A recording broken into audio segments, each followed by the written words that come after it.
ذالک یہ بأنہم اس لیے کہ قالوا انہوں نے کہا لیس نہیں علینا ہم پر فی الامیین فی کا مطلب ہوتا ہے میں الامیین امی یہ جمع کا جو ہے یہاں پہ استعمال ہوا ہے سبیل کوئی راہ ویقولون اور وہ بولتے ہیں اعلی پر اللہ پر کذبہ الکذبہ جھوٹ وہم یعلمون اور وہ جانتے ہیں.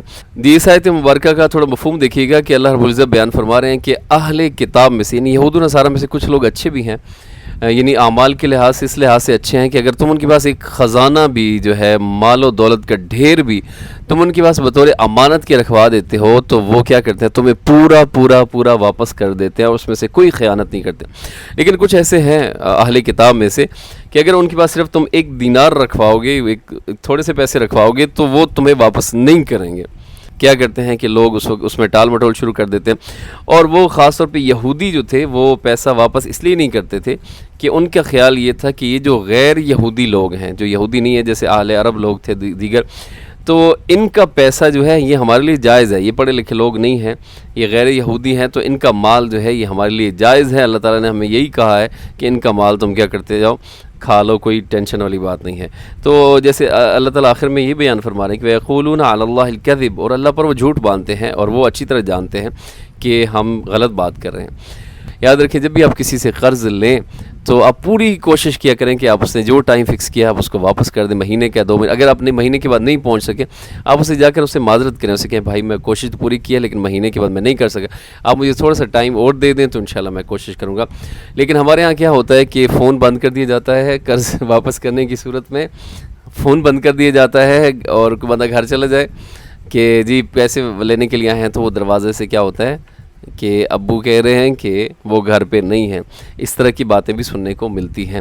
تو اس لیے ایسا نہ کیا کریں. اس کا نقصان یہ ہوتا ہے کہ جب آپ قرض واپس نہیں کرتے تو بعض دفعہ ایسے ہوتا ہے اب جو قرض دینے والا ہے اس کا دل بہت کھٹا ہو جاتا ہے. بعض دفعہ کوئی بہت حقیقی ضرورت مند بھی اس کے دروازے پہ آتا ہے تو اس کے ذہن میں جو پہلے تجربات ہوتے ہیں وہ فوراً گردش کرنے لگ جاتے ہیں. وہ کہتا ہے بھائی نہیں پہلے والوں نے اتنے کھا لیے تو میں اب پیسے نہیں دوں گا. تو وہ حقیقی ضرورت مند جو ہوتا ہے وہ شخص بھی کیا ہو جاتا ہے محروم رہ جاتا ہے. تو اس سے کوشش کیا کریں کہ قرض کے معاملے میں بالکل سستی نہ کیا کریں جی. اور آگے نیکسٹ آیت دیکھیے گا بلا من اوفا کیوں نہیں من جو اوفا پورا کرے بعہدہ اپنا اقرار اپنا وعدہ واتقى اور پرہیزگار رہے تو بے شک اللہ تعالیٰ ایسے لوگوں کو کے ساتھ بہت محبت کرتے ہیں پرہیزگاروں کے ساتھ. اس کے ساتھ ہی ہمارا آج کا سبق مکمل ہو گیا. دعا میں یاد رکھیے ہمیشہ خوش رہا کریں اور اللہ تعالیٰ آپ کو سلامت رکھیے. السلام علیکم ورحمۃ اللہ وبرکاتہ.